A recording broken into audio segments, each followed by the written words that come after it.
Hello everyone, आप सभी का मेरे चैनल पर स्वागत है।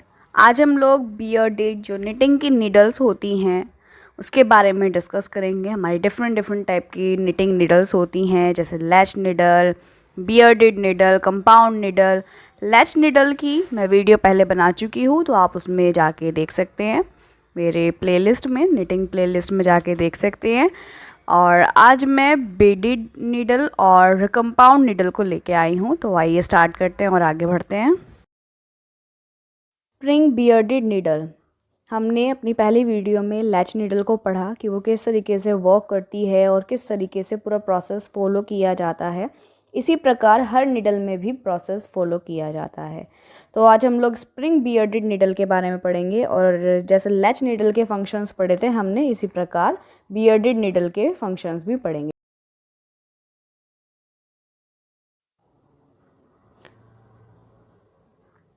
तो आइए जानते हैं इसके पार्ट्स और उनके फंक्शन, पार्ट्स के फंक्शन कि वो किस तरीके से वर्क करते हैं। तो ये है हमारी बियर्डेड नीडल, जिसमें हमारा हेड है, बियर्ड है, ये है हेड। इसमें सिंगल हेड भी होता है एंड टू हेड भी होते हैं, आई, और स्टेम और शैंक। जिस तरीके से हमारी नॉर्मल नीडल में शैंक होता है, इसी प्रकार हमारी इस नीडल में, इन नीडल्स में भी, जो हमारी निटिंग मशीन की नीडल्स हैं, इनमें भी शैंक होता है। सेम स्टेप्स होते हैं, सिर्फ निटिंग के अकॉर्डिंग इनके जो पार्ट्स हैं वो थोड़े से बढ़ गए हैं और थोड़े बहुत नेम भी चेंज हो गए हैं, बट वर्क इनका सेम रहता है। जिस प्रकार हमारी जो नॉर्मल नीडल होती है उसी प्रकार इनका भी वर्क होता है। तो आइए इनको डिटेल में जानते हैं।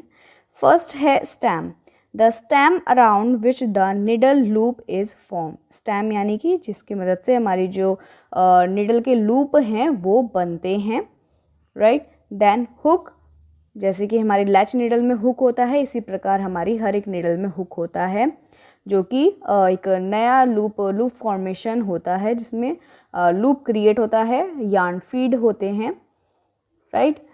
where the stem is turned into a hook to draw the new loop through the old loop। तो आपके जो ओल्ड लूप होते हैं उसमें न्यू लूप जो बनाता है वो आपकी हुक की मदद से बनते हैं।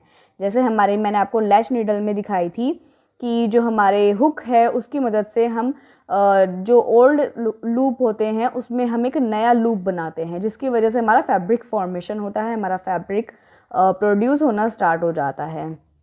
देन आती है bearded, which is curved downwards continuation of the hook that is used to separate the trapped new loop inside from the old loop as it slides off the needle beard।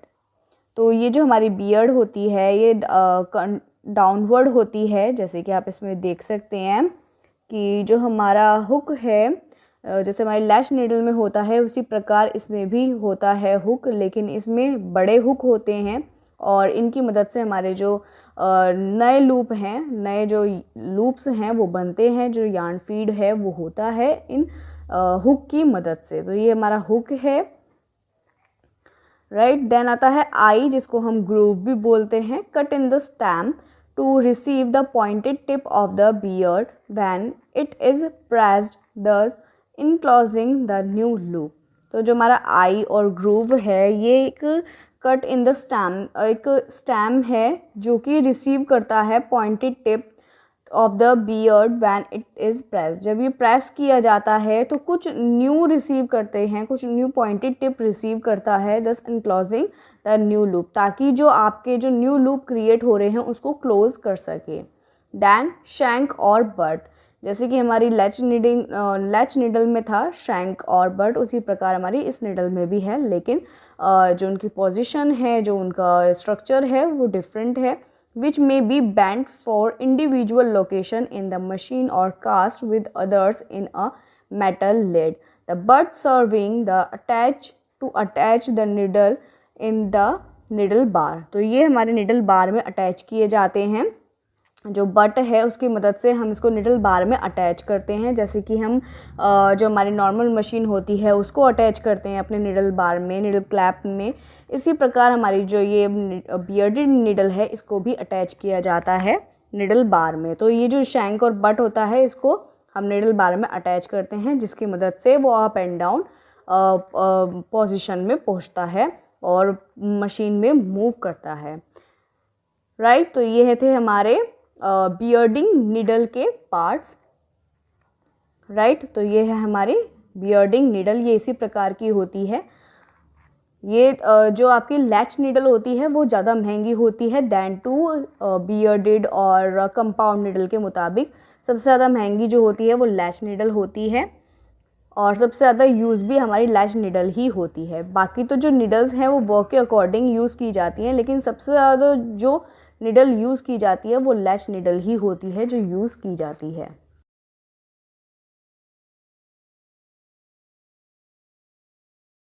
Then third needle आती है हमारी compound needle, जो हमारी last needle है compound needle. ज़्यादातर हमारी bearded और compound needle भी नॉर्मली यूज़ होती है, लेकिन सबसे ज़्यादा जो नीडल यूज़ की जाती है वो हमारी लैच नीडल होती है।